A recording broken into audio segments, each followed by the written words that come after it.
Beneath Japan's serene landscapes and ancient traditions lies something far darker. Stories that linger in spaces between reality and nightmare. Legends whispered in the dead of night, warnings wrapped up in folklore, each carrying the weight of something unspoken. A woman, impossibly tall, her voice a lullaby of doom. A train bound for nowhere, stopping at a station that shouldn't exist.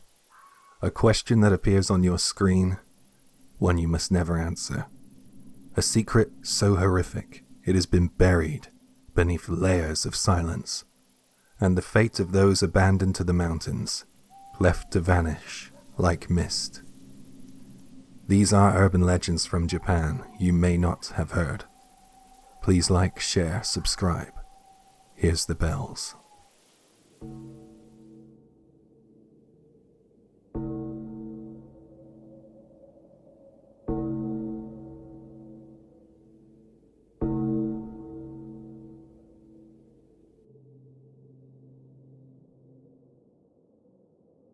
There are roads in Japan that lead to nowhere. Winding mountain paths where the air is thin and silence presses against your skin like a warning. Paths where the forgotten still walk. This is the legend of Ubasute, the practice of abandoning the elderly in the mountains. It is a story of survival and cruelty, of ghosts and regret, and some say even now those who were left behind still roam the roads at night, waiting for someone to take them back home. The urban legend of Ubasute tells of a time when families, unable to care for their aging relatives, carried them into the mountains and left them there to die. The story goes like this. When a parent or grandparent became too old, too weak, or too burdensome, a son would carry them on his back, climbing higher and higher into the darkened woods.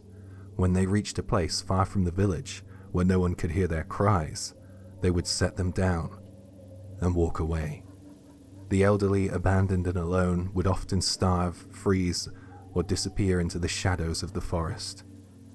Some villages called these places Ubasute-yama, or the mountain where old people are abandoned.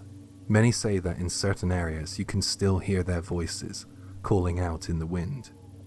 And if you ever find yourself on a quiet mountain road at night, you may see something out of place. An old woman walking alone. One of the most infamous haunted locations tied to Ubasute is the mountain roads of Kobe. Kobe is often seen as a modern urban city, but its surrounding mountains have a darker history. One night, a man and his friend were driving through a mountain road at 2 a.m. when they saw something strange. An old woman walking unsteadily alongside the road. Her hair was wild and unkempt, her steps slow and uneven, as though she might collapse at any moment. "That's strange, why would an old woman be out here at this time of night?" the driver's friend whispered. Worried that she might be lost or ill, they decided to turn the car around to check on her. But when they did, she was gone. Vanished.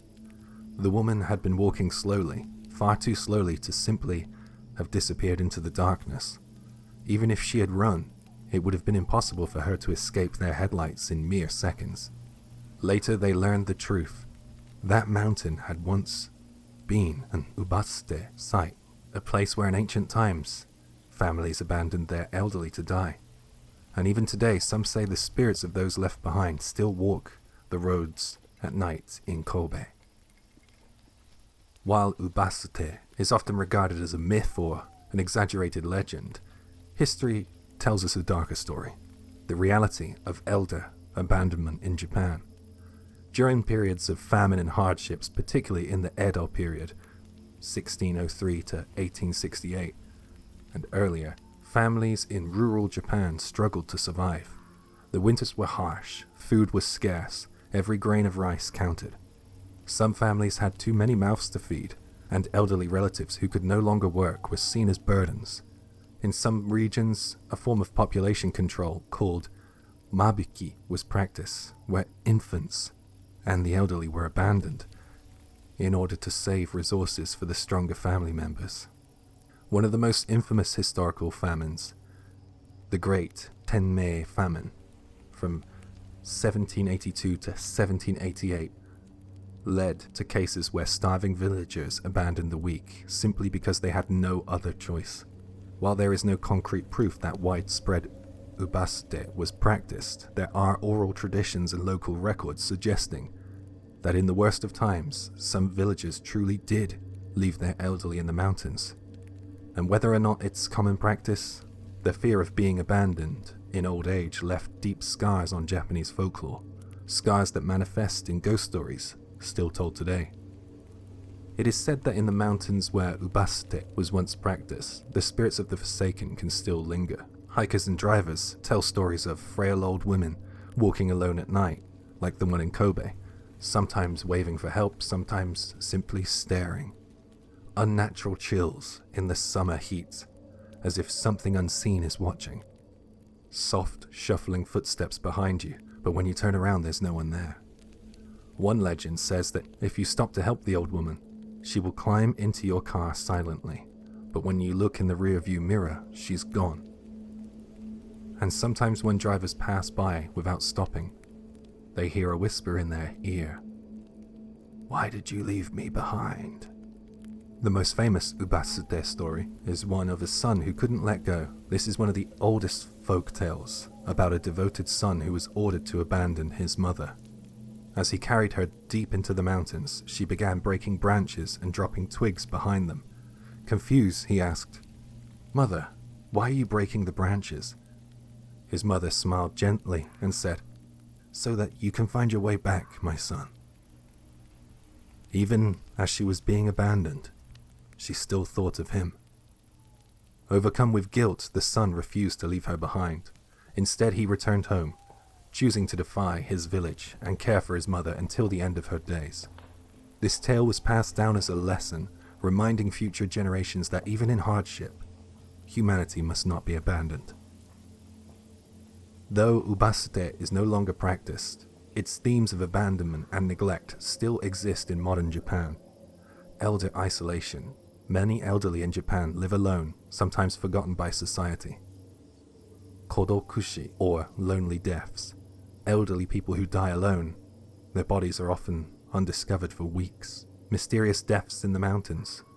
There are countless reports of elderly individuals vanishing into the wilderness, never to be seen again. Some say that Ubasute never truly ended, it simply changed form. The story of Ubasute is one of sorrow, guilt, and survival, a tale that, while largely mythical, reflects real fears of aging and abandonment. Some say it was never real. Some say that the mountains still whisper the names of the ones who were left behind, and others believe that on certain roads, on certain nights, if you listen closely, you might still hear the slow footsteps of an old woman walking behind you.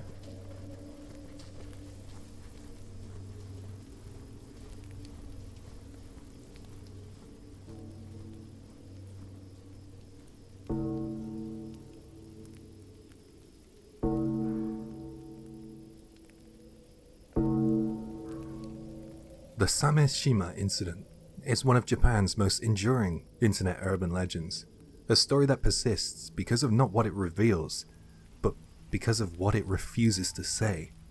Unlike typical urban legends, there is no real backstory, no definitive version, and no clear event to investigate. Instead, the Sameshima Incident exists as a forbidden topic, a name that immediately invites curiosity, only to be met with responses like, "You shouldn't ask about that. That was a terrible event. Stop talking before they find out." But what makes this legend so unsettling is the fact that no one can actually explain what it is. The question is, why does a story with no content continue to terrify people? The Sameshima Incident first appeared on May 24th, 2001 in a Ni-channel, now Go Channel's forum thread titled, "Let's talk about the legendary Sameshima thread." It was a vague post inviting users to discuss something supposedly well known but unspoken. One of the earliest responses was from a user who claimed, "I remember seeing the Sameshima thread. The shock of reading it still stays with me. I wish I saved it before it disappeared. Does anyone still have the original?" This immediately set the stage. A supposedly legendary thread that had vanished, leaving only memories and speculation. Soon others joined in, referencing fragments of disturbing details. It was covered up by authorities. People went missing after talking about it. It involved something happening in a classroom in Kyoto. There was a list of names, and they were gone. Yet no one ever provided concrete proof. The lack of explanation made the mystery even more compelling. Was it a government cover-up? A forgotten crime? A supernatural event? The lack of information became the legend itself. The Sameshima Incident closely resembles an older Japanese urban legend known as Oxhead Ushinokubi. The legend of Oxhead claims that there is a story so horrifying that exists, that anyone who hears it will die from sheer terror.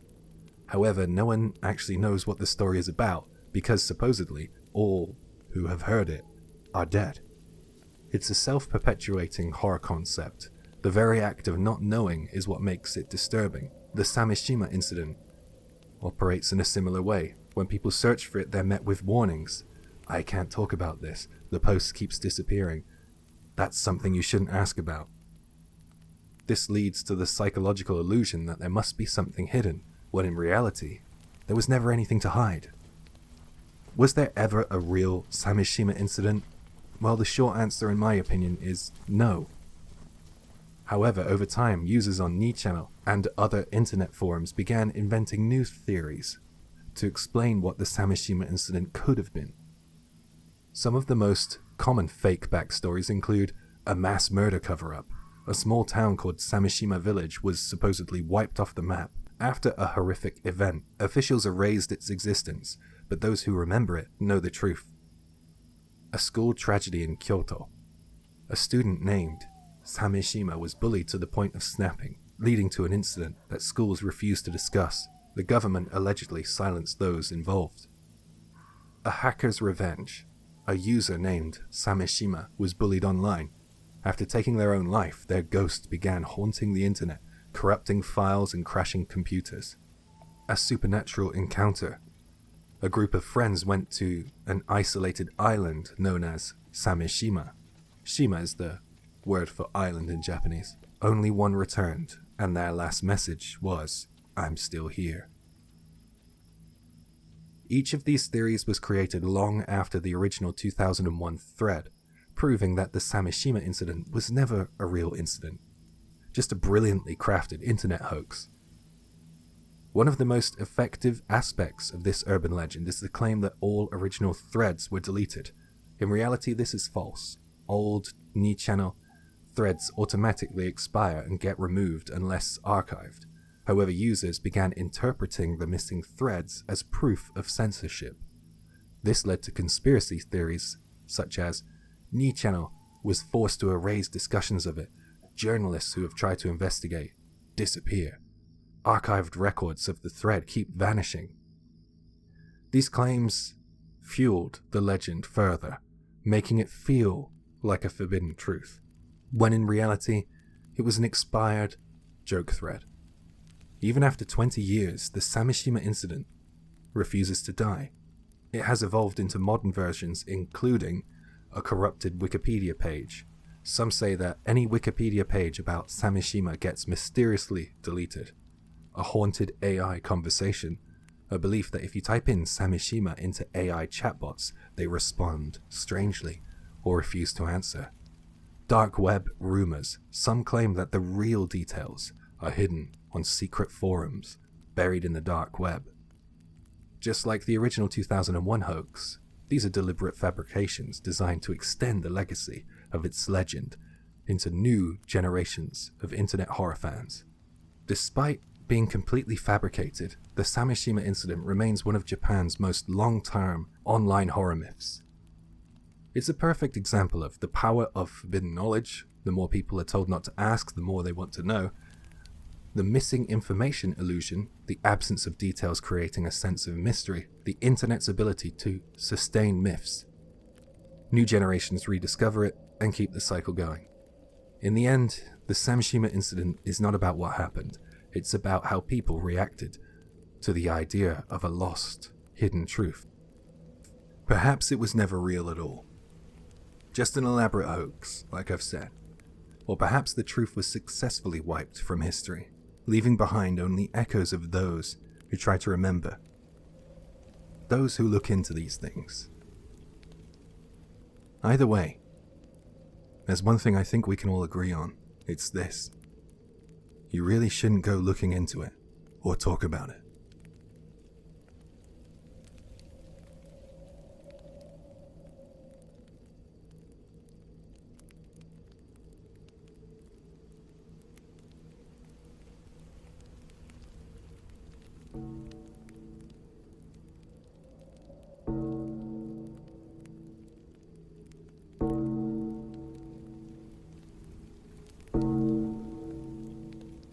It might just be my imagination, but is it okay if I share something? Go ahead. What's happening? Well, I've been riding this private railway train for a while now, but something feels strange. Interesting. This is the train I always take for my commute, but it hasn't stopped at a station for the past 20 minutes. It usually stops every 5 to 7 minutes at most, but it just keeps going.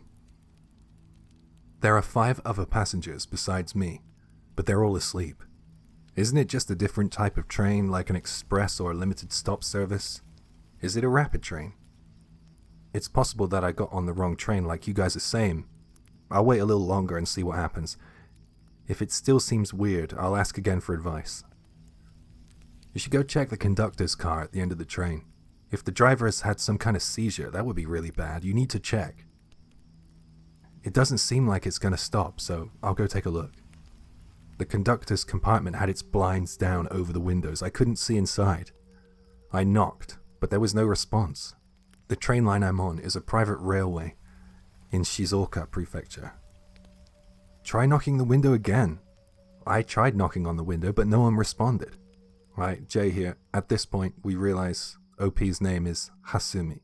Can you see outside at all? Did you catch the name of any stations you passed? We just exited a tunnel, and the train seems to have slowed down a little. But there wasn't a tunnel here before. I boarded the train from Shin Hamamatsu. I think we're stopping. It looks like a station. You're not going to get off, right? We've stopped at Kisaragi Station. Should I get off? I've never heard of or seen this station before. Definitely get off. Stay on until the last stop. Wait, the train should have left by now, right? I got off. It's an unmanned station. I boarded the train at 11:40 p.m. Kisaragi Station doesn't show up on any searches. Wait, you were on the train for an hour? I searched it too. Kisaragi Station doesn't exist. I was looking for a timetable to go back, but I can't find one. The train is still here. Maybe I should get back on it? Oh no, it's just left. Are there any buildings nearby? It's cold. Stay safe. I'll leave the station and try to find a taxi. Thank you. It's past the last train of the night. You think a taxi is going to be hanging around at an unmanned station? There's no taxi. There's nothing here. What can I do? I just called my parents and I asked them to come pick me up, but they can't find Kisaragi Station on any maps. They're going to search some more and then leave to come get me. I feel really uneasy. What about the other people? Did they get off as well? Are you alone now? I checked for a public phone. There isn't one. No one else got off. I'm alone. And the station sign definitely says Kisaragi. Follow the tracks and walk home. There's really nothing here, just fields and mountains, but if I follow the tracks, I should be able to make it back. I'll do my best. Thank you. Even if you think this is a joke, can I ask for advice again if something happens? Hasumi, the OP, never posted again. Hasumi's final message, the promise to reach out if anything else happens, feels like a cry into the void. But that cry was never answered. Hasumi never posted again. What happened to Hasumi after that moment? Did he find his way back home, only to forget everything, never returning to tell his story? Or did he step off the tracks into something beyond our understanding? What if something happened to him as he was trying to get his way out of Kisaragi Station? Many people have tried to solve the mystery of Kisaragi Station, but no concrete answers exist. Instead, we just have theories, some logical, some steeped in folklore and the supernatural. One of the most haunted explanations is that Hasumi unknowingly stepped into another world. Stories of people slipping into alternate dimensions aren't new, especially in Japan, where folklore is filled with accounts of individuals disappearing, only to find themselves in places that shouldn't exist. The tunnel, the unfamiliar station, the inability to contact help, these details bear a striking resemblance to kamikakushi, the ancient belief that the gods or spirits can abduct humans, leading them into realms where time and space function differently. If this was what happened to Hasumi, he may have never truly vanished, just become unreachable. Could Hasumi have unknowingly boarded a ghost train? The concept of spectral trains is prevalent in urban legends worldwide. In some variations, those who step onto such a train are doomed to ride it forever, while in others, they are dropped off at ghostly stations, unable to return. Some wonder if Kisaragi Station is one of these lost stops, appearing only to those who are fated to see it. Hasumi had the choice to stay on the train or step off onto the platform. In making his decision, did he seal his own fate? Hasumi claimed to be riding a private railway line in Shizuoka, having departed from Shin Hamamatsu Station. However, no station named Kisaragi appears on any map. Some researchers have tried to track potential locations. Could it be a misheard name, a forgotten, decommissioned stop, or something more sinister, one of those places that exist only when you aren't looking for them? There is, for instance, Horai Station in Shizuoka. It's named after a mythical paradise. Could Kisaragi Station be its spectral twin? A station that doesn't lead to paradise, but somewhere else entirely. Kisaragi Station has transcended being just an internet mystery. It has inspired films, novels, and games, becoming a modern ghost story that keeps resurfacing. Its eerie ambiguity is why it endures. There is no resolution, only speculation. But what if one night you find yourself on a train that doesn't stop? The passengers all around you are asleep. The tunnel ahead leads somewhere unfamiliar, and then the train slows down, pulling into a station you've never heard of. What would you do? Would you step off the train?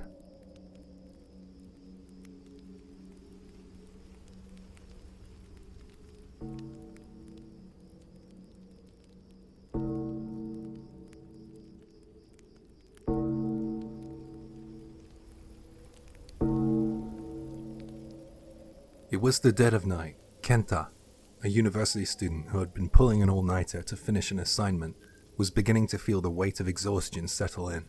His eyes, dry and strained, wandered from his work just for a moment, long enough to notice a strange pop-up ad appear in the lower right corner of his computer screen. A bright red background with black text and a simple question. Do you like it? There was no image, no logo, nothing indicating the source of the ad.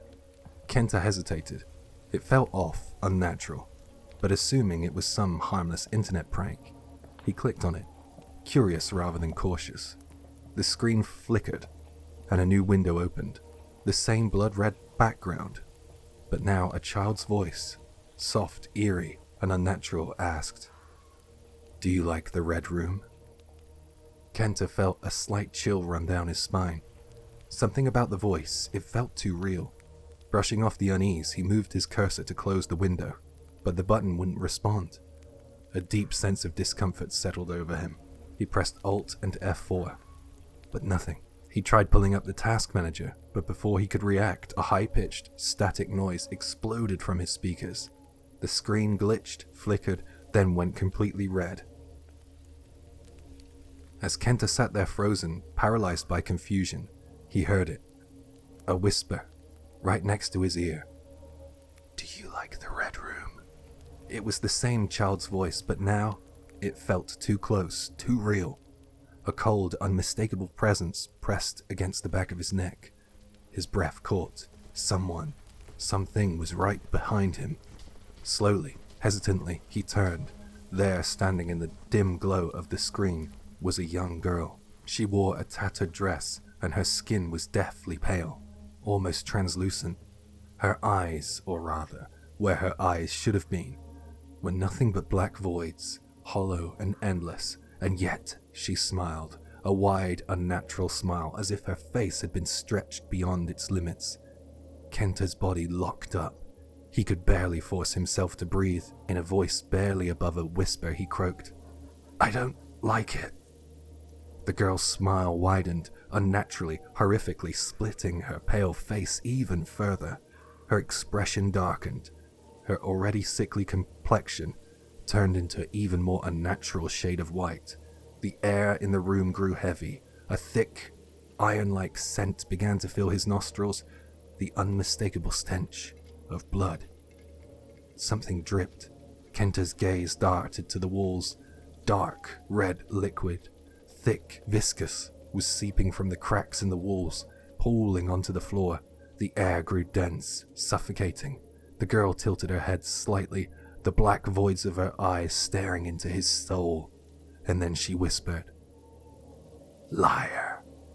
From behind her, something moved.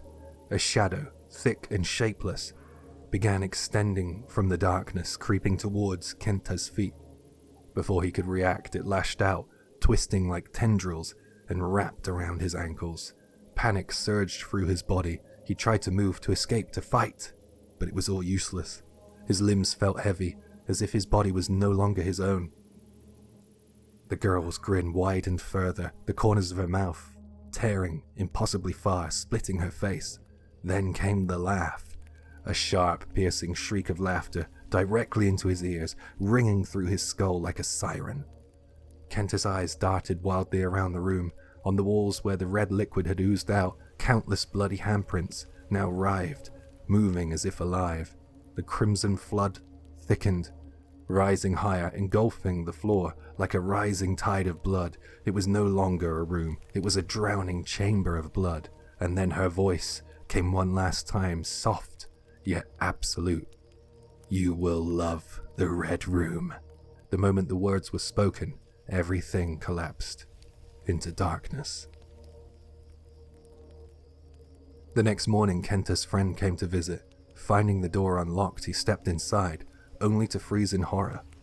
The entire room was painted red. Walls, floor, ceiling, every surface was smeared, coated, soaked in deep, unnatural crimson. At the center of the room sat Kenta's computer, still turned on.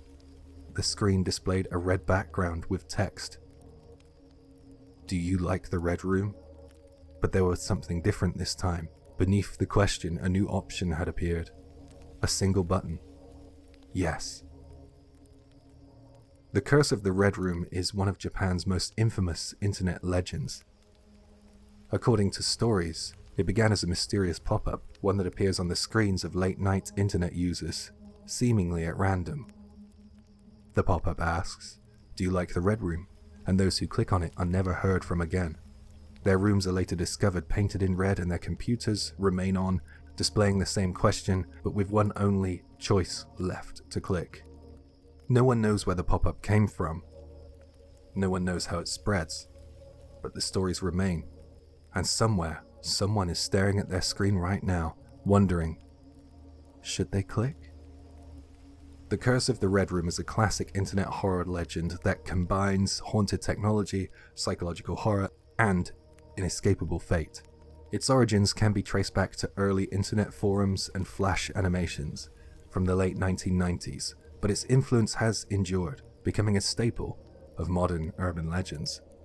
Some say it's just a story, but others claim that it still exists, hidden deep in the web, waiting for the next curious mind to click. So tell me, do you like the Red Room?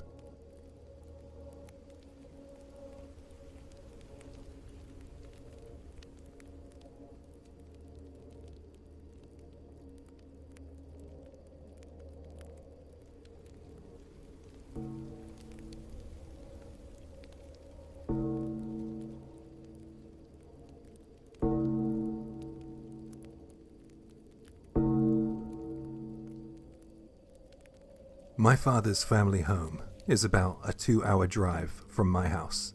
It's a farmhouse, and I've always liked the atmosphere of the place.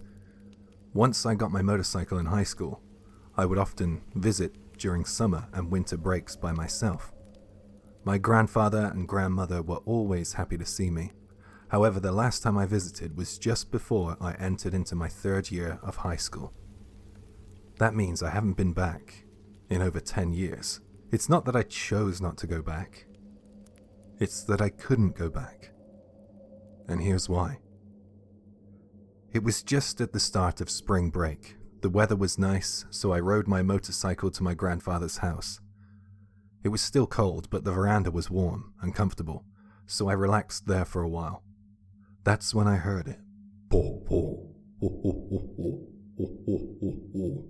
A strange sound. It wasn't mechanical. It sounded like a human voice, but the tone was hard to place, as if it wavered between being voiced and unvoiced. I looked around and noticed a hat above the garden hedge. It wasn't placed on the hedge. The hat was moving sideways along the top, and when it reached a gap in the hedge, I saw her. A woman. Of course, the hat belonged to her. She was wearing a pale-colored one-piece dress, but the hedge was about 2 meters tall. How tall did she have to be for her head to be able to peek over it? I was stunned. The woman moved again and disappeared from my view.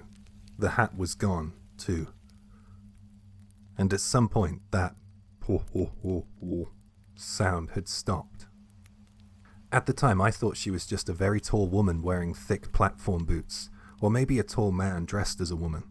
Later, while drinking tea in the living room, I casually mentioned what I had seen to my grandfather and grandmother. "Oh, I saw a really tall woman just now. Maybe it was but I guess it could have been a guy." They responded with a casual, "Oh, really?" But then I added, "She was taller than the hedge. She was wearing a hat and making this weird po-ho-ho sound." And the moment I said that, both of them froze. I mean, they completely froze. Then my grandfather's expression changed to one of anger. "When did you see her? Where exactly? How much taller than the hedge was she?" He bombarded me with questions. I stammered as I answered, overwhelmed by the sheer intensity in his voice. After I finished, my grandfather fell silent and walked to the hallway phone. He picked it up and made a call. The sliding door was shut. I couldn't hear what he was saying. Meanwhile, my grandmother looked like she was trembling. When my grandfather returned, he said, "You're staying here tonight. You have to stay here tonight." I panicked. Had I done something really bad? I couldn't think of anything. I hadn't gone looking for that woman. She just appeared in front of me. "Grandma, what's going on?" I asked hesitantly. In a shaky voice, she said, "It looks like you've been marked by Hasshaku-sama. Grandpa will take care of it, so don't worry about anything, okay?" Then little by little, she started explaining. "There's something dangerous in this area called Hasshaku-sama. Hasshaku-sama is a very tall woman, about 8 shaku, around 2.4 meters in height. She has a strange laugh, kind of like a oh, in a deep male-like voice. The way she appears differs. Some see her as a young woman in mourning clothes, others as an elderly woman in a black kimono, and some as a middle-aged woman in work clothes. But she's always female, unnaturally tall, and wears something on her head. And no matter what, she always has that eerie laughter. There's an old rumor that she once followed a traveler, but no one knows for sure. Long ago, she was sealed within this area by Jizo statues, and she cannot leave. If Hasshaku-sama marks you, you will be taken in a few days. The last known victim was about 15 years ago. According to later research, Hasshaku-sama is somehow limited in her movement. The village elders placed Jizo statues at the 4 main borders to prevent her from wandering beyond my grandparents' area. Why she wasn't completely banished remains unclear, but there was supposedly an agreement with the neighboring villages, perhaps in exchange for better water rights or some other benefits.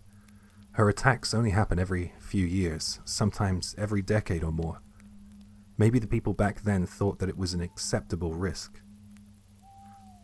Hearing this, I couldn't quite believe it. But then my grandfather returned, bringing an elderly woman with him. "This is serious," she said. "Hold on to this for now." She handed me a protective charm. Then she and my grandfather went upstairs and started doing something. Meanwhile, my grandmother refused to leave my side. Even when I needed the bathroom, she insisted on coming in with me, and she wouldn't let me close the door completely. It was at that moment I finally realized that this was really bad. Before long, I was taken to a room upstairs. The windows were completely covered with newspaper, and charms were plastered all over them. Salt was placed in the four corners of the room. In the center stood a small wooden altar with a tiny Buddhist statue placed on it. There were also 2 chamber pots, so I was supposed to relieve myself in these all night.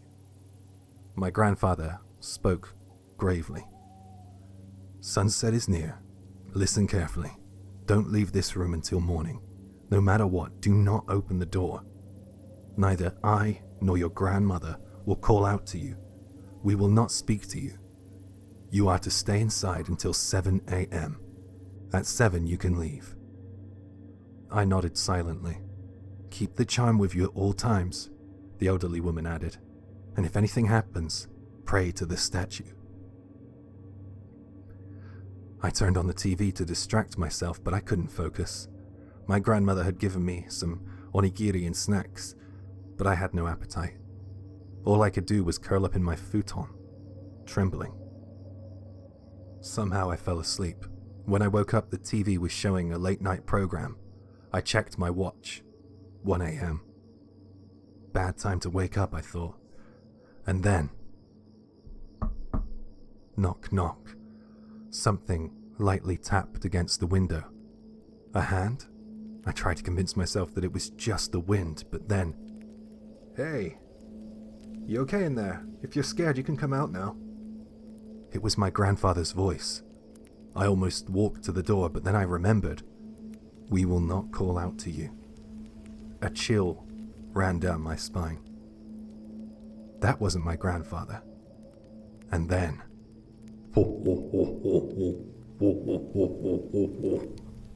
that laugh! I grabbed the charm and I desperately prayed. The tapping against the glass grew louder, but I didn't move. I prayed and I prayed until the morning finally came. At 7 a.m. I opened the door. My grandmother burst into tears of relief. Outside my father was waiting, and my escape had only just begun. My grandmother sobbed, saying, thank goodness," as she clutched my hands. Downstairs, my father was waiting for me. My grandfather called out to me, "Hurry up, get in!" When I stepped outside, I saw a van parked in the yard. Several men were standing around it. I was guided to sit in the middle of the second row inside the van.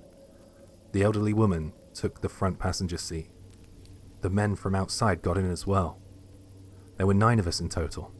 I was completely surrounded. One of the men, who looked about 50, sat to my right and said, "This is serious. You might want to know what's happening, but for now, just keep your eyes closed and your head down. We can't see it, but you can. So don't open your eyes until we say it's safe." My grandfather led the way in his small truck. Our van followed behind. My father drove a separate car behind us, a convoy. But we moved slowly, almost at 20 kilometers an hour, 12 miles an hour. I could hear the elderly woman whispering, "This is the crucial moment." And then she started chanting a Buddhist prayer. And that's when I heard it.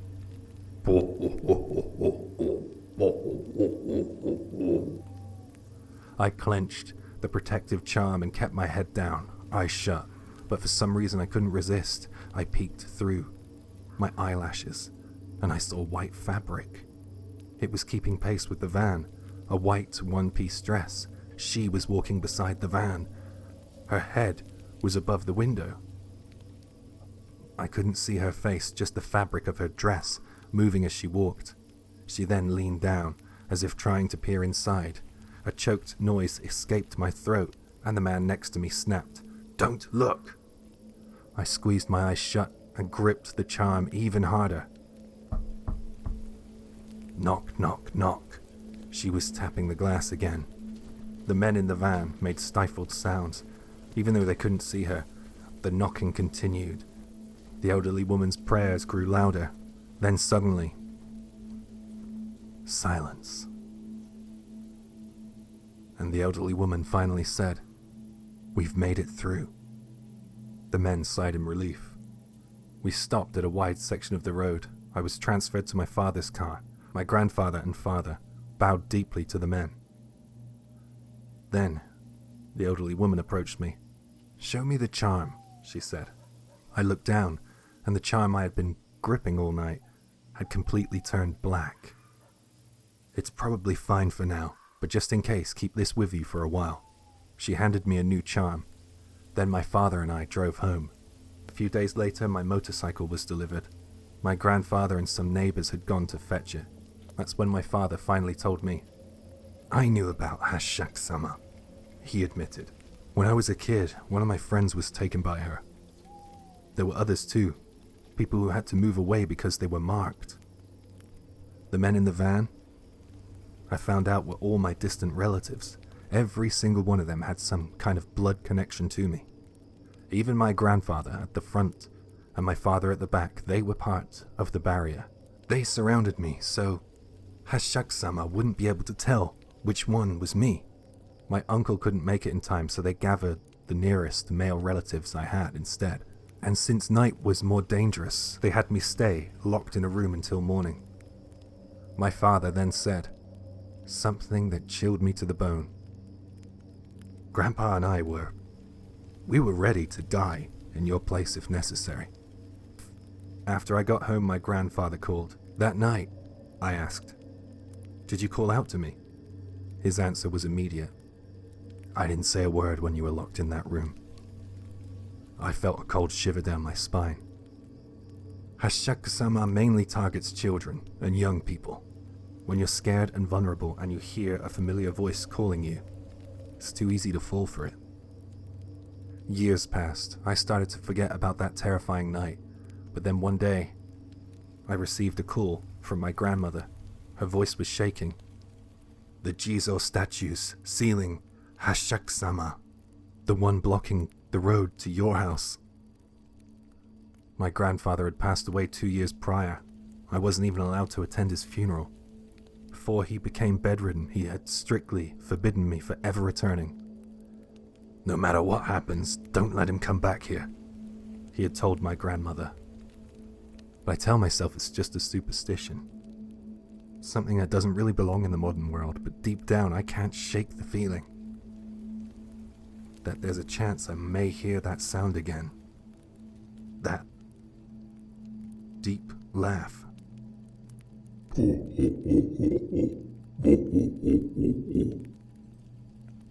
Hasshaku-sama is no ordinary ghost story. It is a tale woven from Japan's deep-rooted fears of spirits that do not simply haunt, but hunt. Unlike restless yurei, whose grievances can be settled, or yokai, who can be mischievous but also sometimes harmless, Hasshaku-sama is something completely different. A presence that lingers in the shadows of rural folklore, an entity that does not forget those it marks. Her legend spread rapidly, beyond its origins, whispered in online horror forums, shared in late-night conversations, and adapted into digital folklore. Stories of impossibly tall figures watching from the edges of fields or peering over high walls have appeared in horror manga, video games, and film. The tale's structure, rooted in tradition yet unnervingly modern, has made it one of Japan's most recognizable urban legends, joining the ranks of the slit-mouthed woman, Kisaragi, and Teke Teke. But as with many urban legends, one question lingers. Where did this story truly begin? Was Hasshaku-sama merely the product of a ghost story meant to scare children? Or does she belong to something older, something once sealed away by forgotten rituals? And if those seals were ever truly broken, would we even know?